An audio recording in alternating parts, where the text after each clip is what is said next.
sure to fly by. Don't forget to take a moment, take a look up in the sky. Think about the blessings, all the blessings that you got. It's a great day to be alive. When all the busy lives, time is short. Welcome to another edition of It's a Great Day at SAGU podcast. I'm your host, Rick Bowles. Our co-host is that guy over there, James Carnell. Hello. And our producer at the end there is JB. We are going dramatic on you today. Well, that's not unusual with Carnell here, but Dramatic. we are happy to have as our guest Ronnie Blount, Assistant Professor of English and Theater. Yay! Yay. All right. Now, we're going to talk to Ronnie here in a bit, but first we need to let Carnell get his jokes in.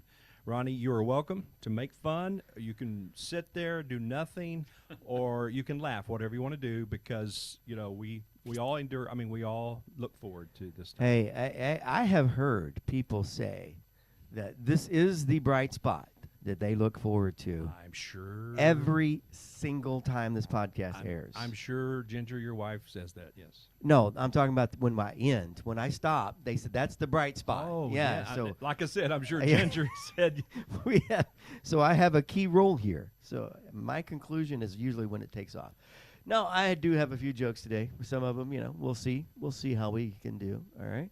Hey, JB, we need to have cards, like 1 to 10. 1 to so we 10 can rate. show, like, That would be cool. 5. Flash. 2. You can flash. Okay, that's good. All right. So first of all, got a question for you. Do you know I before I went into the ministry, I wanted to go and practice medicine. I don't know if you knew that or not. Wanted to be a doctor, but I kept getting frustrated and losing my patience. Hey, don't put it on the spot. No, yeah, No. I was just encouraging him. No, it's okay. If he doesn't All want right, to laugh, he doesn't have to. All right. So, and I also learned as my doctor wannabe status that people wanted to ask me all the time, what type of air should I breathe if I want to go rich? And I said, millionaire. That's a solid 7. That is for solid me. 7? 6, Okay. 6 for me. All right. Okay. Go. What do you call a bear with no teeth? Gummy bear. Come on. No, Come I'll on. give you a 9 on that one. Right? It's You kinda like funny. that? Yeah. Okay. Hey, there's a new invention. I don't know if you heard about this, but it allows you to see through walls. Really? It's called a window. It's been around for a while, Rick. Come on, man. Get into the modern century. All right. What is orange and sounds like parrot? A carrot. I get you. Yeah. Come on. That was You good. just took me off guard. Yeah, did I? Okay. All right. Why do nurses like red crayons? I found this out when I was going to be a doctor. Because it looks like blood? Very good. Sometimes they have to draw blood, though. I like that. I like that one. You like that one? Yeah. Was that okay? Is that a 10 or a Okay. 9? It's a 9. Oh, yeah. Okay. Why does the sailor? Why could he not learn the alphabet? Anybody want to take a stab at that one? Oh, Because I do have one. I do have an answer. Okay, JB. All right. Because they only know 4-lettered words. Oh, that's good. Okay. But no, he keeps getting lost at sea. That's good too. Ronnie actually laughed at that one. Okay. Guess what the janitor said when he jumped out of the closet? Help? Supplies. Let's see. One more. Last one. Okay. Thank goodness. How did the barber win the race? By a hair. Oh, very good. No, he knew a shortcut. Okay, that's about all I really All right. have for Yay, the day. it's Yes. over. Woo. Yes. Thank you. Thank you very much. That's it. Well, the real reason we are here today is to introduce you, in case you don't know, our esteemed associate professor and theater director, Mr. Ronnie Blount. And we like to get to know our guest a little bit better. So first thing we want to know is tell us a little bit about yourself and what brought you to SAGU in this role. So you want the short version? Whatever you want to Okay. do. Well, I taught in public school for 34 years, and along the way, I got a master's to teach English and history.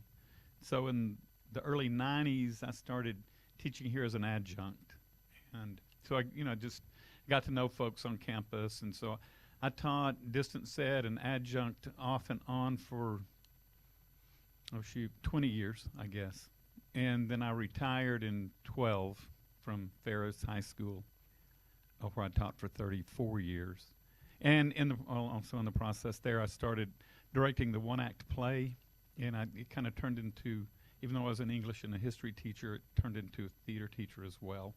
And then also along the way, I picked up a master at the University of Houston. In fact, I was kind of in the middle of that when I retired and finished it up right after I started here. So I came here to teach English, to teach adjunct English, and I started helping build sets and things like that. And it turned into, they let me start directing, and then the theater director who was here left, and they asked me to step in, and I stepped in, and I stayed. So. And how long has that been? I think I'm in year number 11. Okay. Awesome. Great. Awesome. So you're telling me that your whole career has been a big act. Yes, exactly. I'm sorry. You said the jokes were over. The jokes were over. I just I didn't consider that a joke. That's the truth. Well, you have a production coming up Yes, Thursday. I do. Thursday. So tell us the name of it and give us a little overview so we can get to know more about it before we. Okay, it's all right. So let me step back just a little. I have a student, a theater student. His name is Bryan Cox, and he's been in a number of shows. I don't know if you've been around. He's been in quite a few. This is, I guess, his third year, and he wants to teach and he wants to direct. And so last year he started bugging. Well, he actually in the spring we usually have kids directing shows, but he wanted to do some more. And I said, well, shoot, okay. And so he came up with 2 shows, and he wanted to do both of them this fall. And so we just finished one entitled Dorothy Meets Alice, and we took it. We had one performance here, and then we took it on the road to 3 other elementary schools, and it's even turned into. We're actually having another performance for gifted and talented kids at the elementaries in WISD. Can I interrupt you? Is that something new that you Yeah, we just doing? found that out yesterday. No, I mean about taking it on the road to the schools. And that is the first time we'd ever done that. I think it's a great idea. Yeah, it's great. It turned out really well, and so that was the first show, and he put it up in about 3 weeks, and now we started the second show a couple of weeks ago, and it's called the Chopin Playoffs, and it's a comedy. Takes place in the Jewish community in Sault Ste. Marie, Ontario, Canada, and it's about these 2 kids who are pianists, and they get involved in this contest, Chopin Playoffs.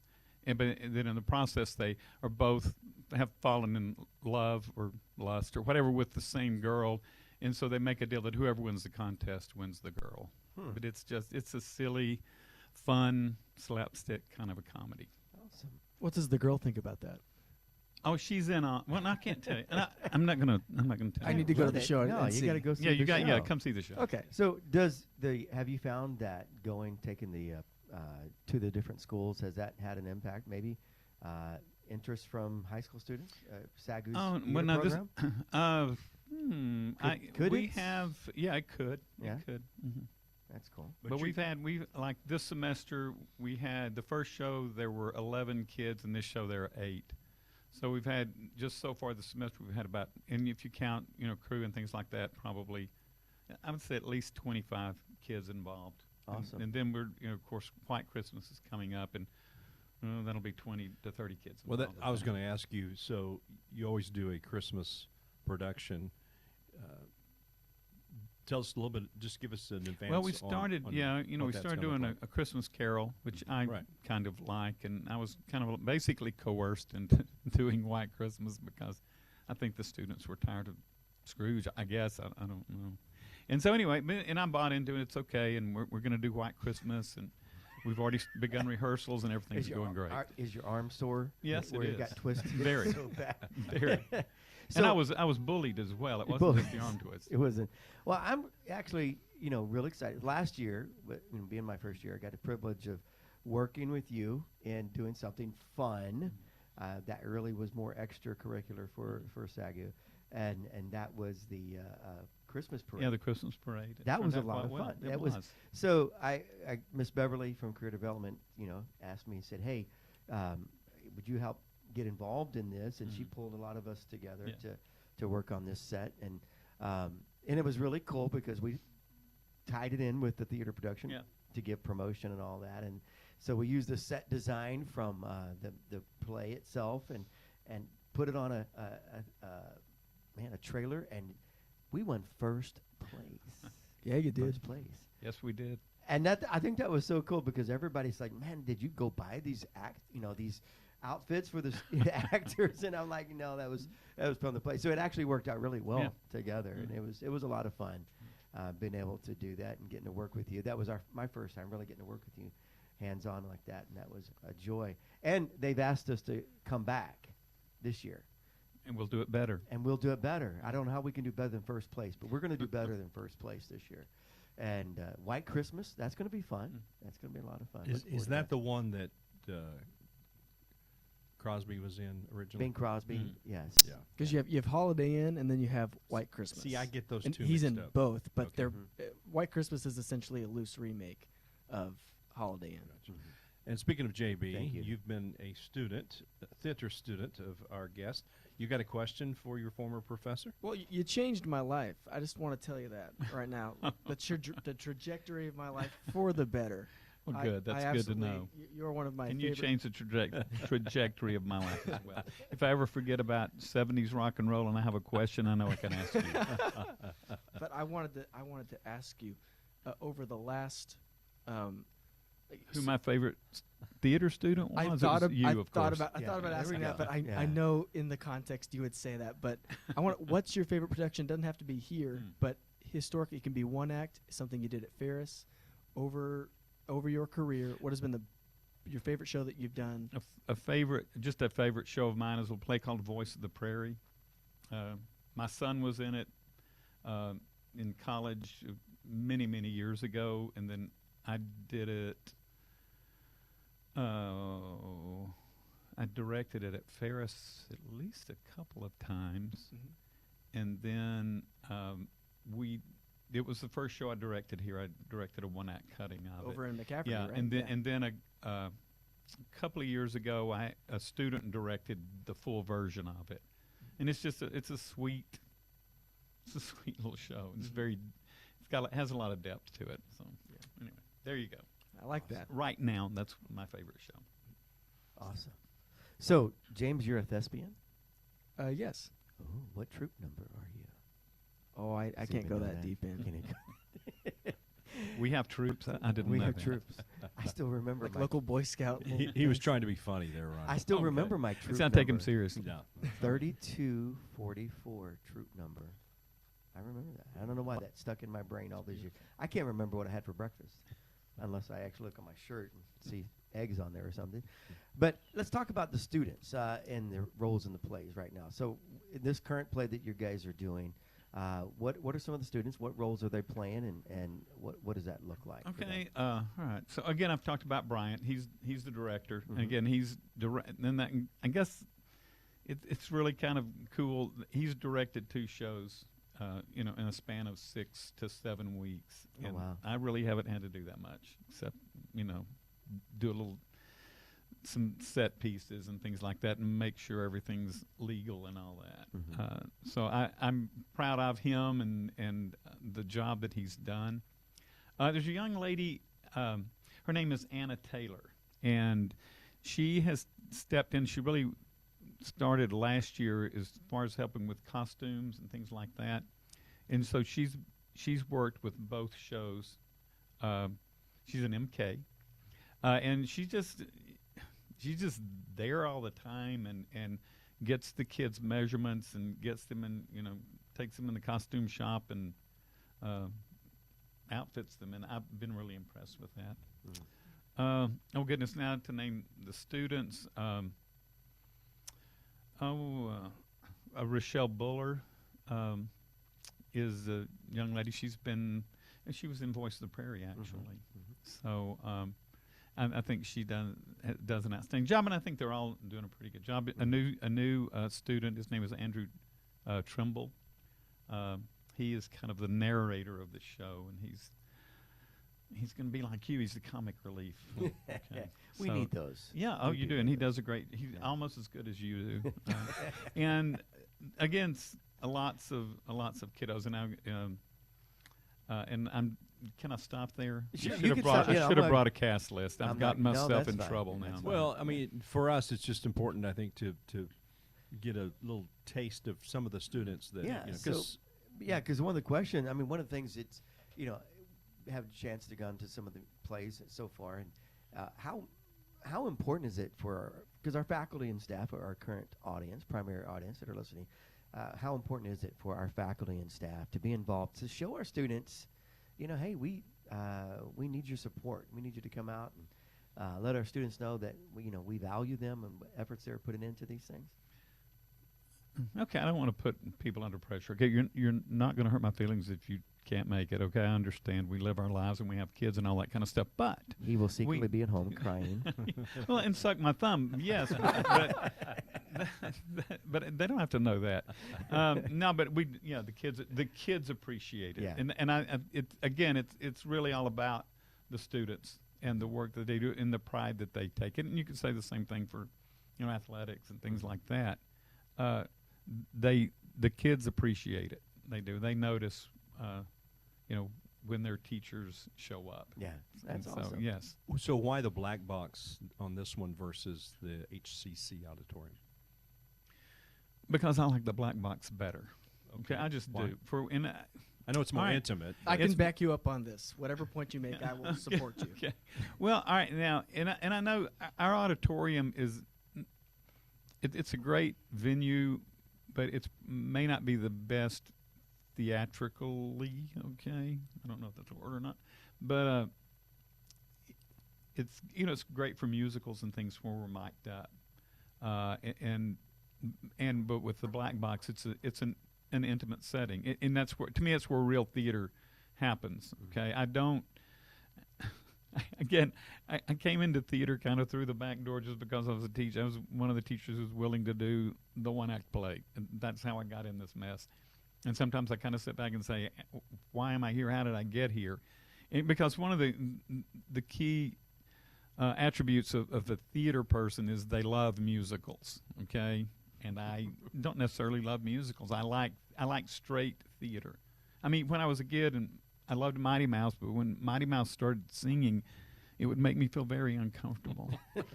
And so, I'm just, When he sings, it makes me very uncomfortable. It makes everybody around me uncomfortable. Anyway, all right. So I'm sorry. Again, taking too much time. No, to answer you're this good. question. Yeah. The black box is. I just love the black box setting. I love the intimacy. Yeah.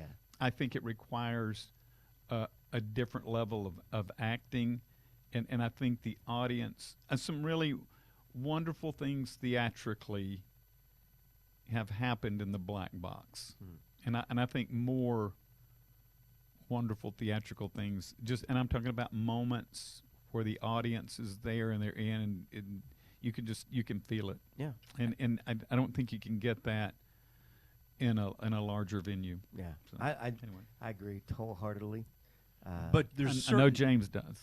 yeah, Yeah. and there's certain productions you can't do there, I would assume. Oh, in well, business yeah, space. yeah. And it's. I mean, I understand. Right now we have new seating in there, so we have about 75 capacity in there, and so that limits and I understand. We need the other room, but I would do everything in the black box if I could. Well, it's nice that's that you have options, right? Mhm. Yeah. Oh yeah. Well, that's cool.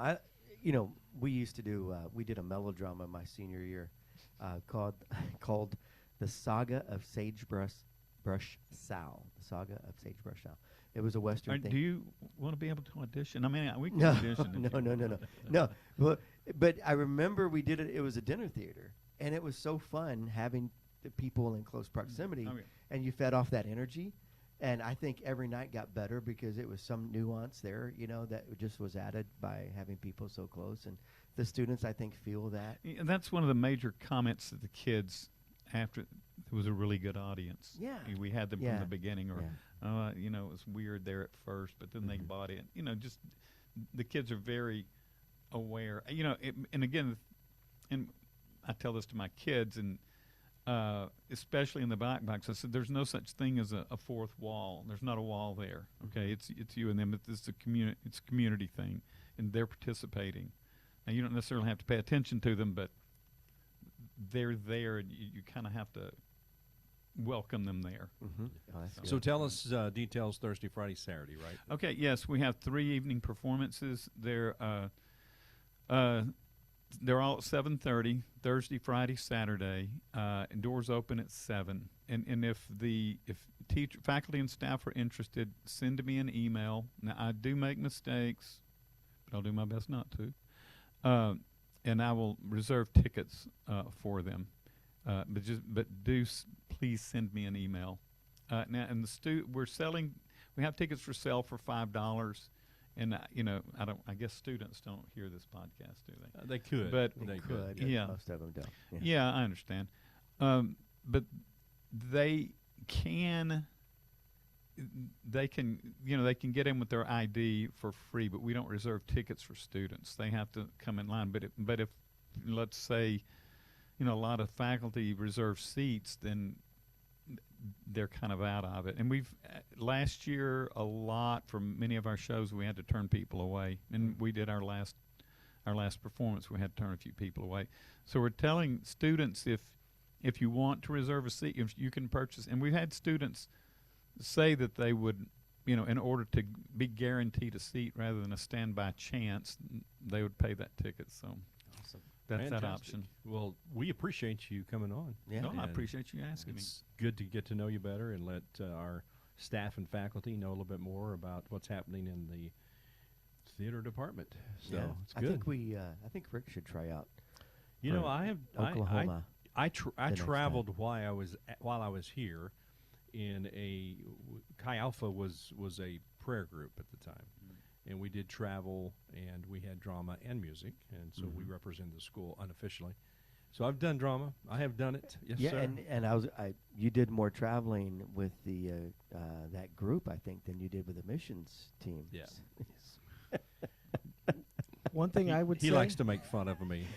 Have you been in on that one? I don't know. You don't I have to don't- admit if you've listened to any of these podcasts or Oh, not. religiously. You do. Okay, so He's heard it. so you've heard the original mission trip Yeah. story. So, Speaking of okay. alumni, we should do an alumni show over the summer. Oh, that could be fun. Yeah. Call some people back. I'll back up and what James I'm is saying. asking. I will- James is I will asking help. to be a part. Okay. Actually, cool. that's not a bad idea for homecoming. Yeah. Like late night in Do the a black box. late night improv. Do alumni. Oh wow. Yeah. that I mean, could doesn't be have to fun. be. We'd have major to make production. sure, that there's supervision. And there's people we would not ask to come back. Yes, there were certain ones that we would. Let's please not name names. Obviously, no, they'd never. have to have cue cards, but Definitely, yeah. well, let's go over a few announcements as we end this podcast.